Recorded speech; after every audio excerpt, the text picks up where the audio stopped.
Hi, my name is Madill.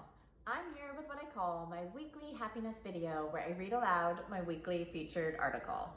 This week's article is a brand new one that I've just written. It's called How to Talk Yourself into a Feel-Good Day. Imagine it's Monday morning. On this particular Monday morning, you feel really good. You're looking forward to the day ahead. But then one thing or another happens.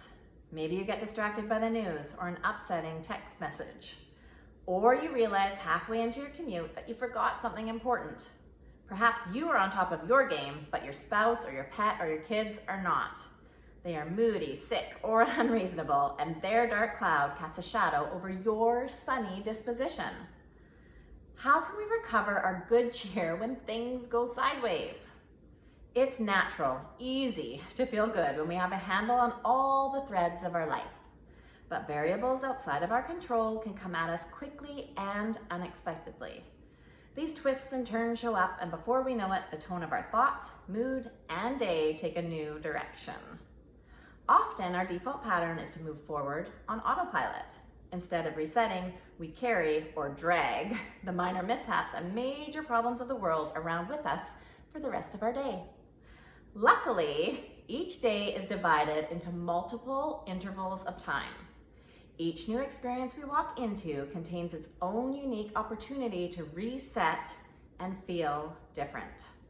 With practice, we can create small habits of thinking and awareness to help us feel our best throughout the ups and downs of our day. Feeling our best isn't about ignoring uncomfortable emotions or smothering our experience of life with so-called positive thinking. Feeling our best is about recognizing we have a say in how we move forward. It's about consciously choosing what we give life to and how we treat ourselves in the process. Feeling our best is about giving ourselves permission to reset and experience our next period of time, bringing the truest version of ourselves into the equation. How do we actually bring this practice into everyday life, you may ask? It may seem counterintuitive, but feeling our best takes practice. I practice. In nitty-gritty terms, I set myself up to feel good throughout the day by talking to myself out loud. It sounds weird, I know, but as I age, I worry less and less about what seems weird. Embrace the weird. The next part is fun. Here are the sorts of things I say to myself to set up a different feeling moving forward. Use what you like, leave what you don't. Make your own list of pep phrases and powerful questions that inspire you to switch out of autopilot and focus intentionally on what you most want to experience. Wrap up every obvious interval with words of compassion, such as, well, maybe that wasn't pretty, but that's okay. I'm okay. I've got this. That felt great. I really enjoyed that experience and the people in it. Lucky me.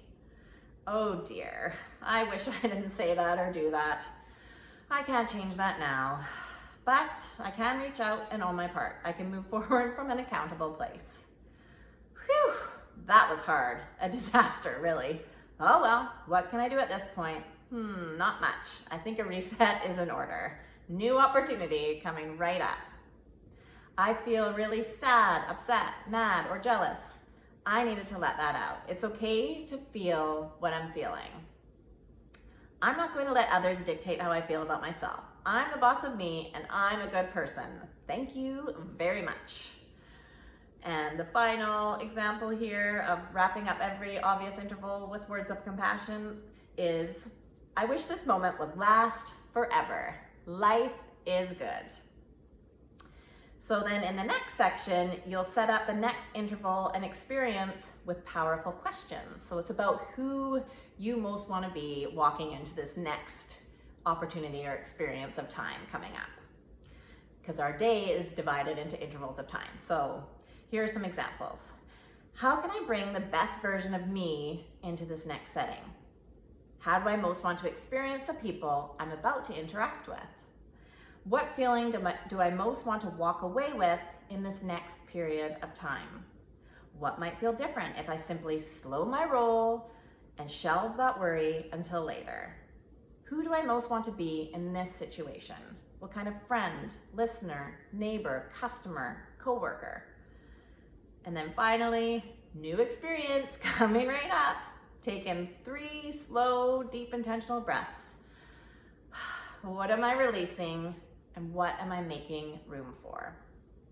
Our perspective is powerful. Don't be afraid to use your perspective and your creative genius throughout the day to reset and feel centered in the best feeling version of who you are. Life is short. It would be a shame to spend your days wishing they were different or to wait for a whole new day to feel relief. Remind yourself often that you're a powerful creator. Each moment you get to be here is an opportunity to dance to a rhythm that feels good and true to you. So that's our article and happiness video this week, how to talk yourself into a feel-good day.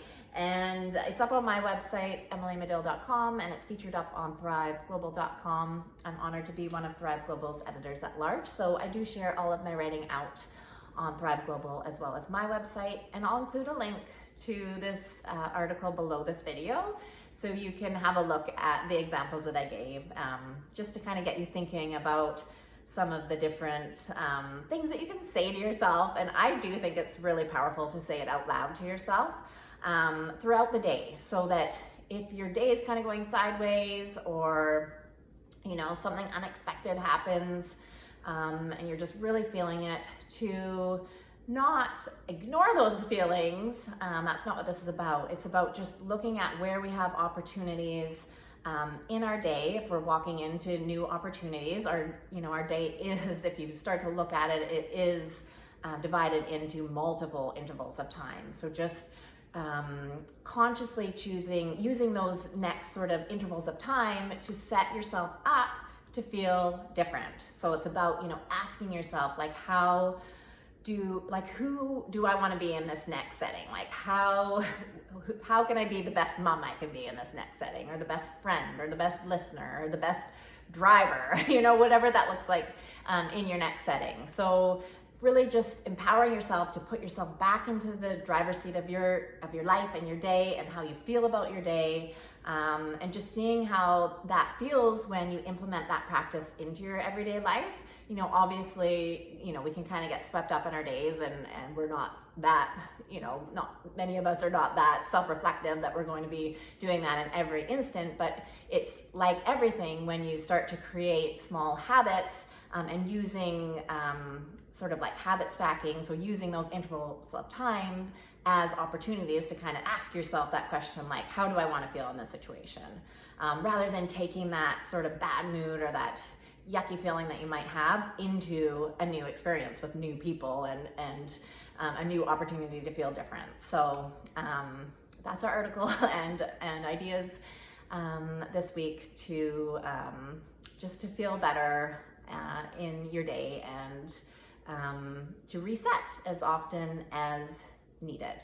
So again, I will include a link to the article, and I'll also include a link. I send out a weekly happiness note every Thursday to my list called M's Weekly Inspiration, and in it I include these kinds of articles and ideas. They're practical tips and strategies, things that you probably already know, but just planting those little seeds and reminding yourself that you're resourceful, and to trust in your own inner wise guide, and to know that you can reset and recenter anytime you need to. So I hope this was helpful. I want to thank you for tuning in, and I look forward to connecting again soon. Thank you.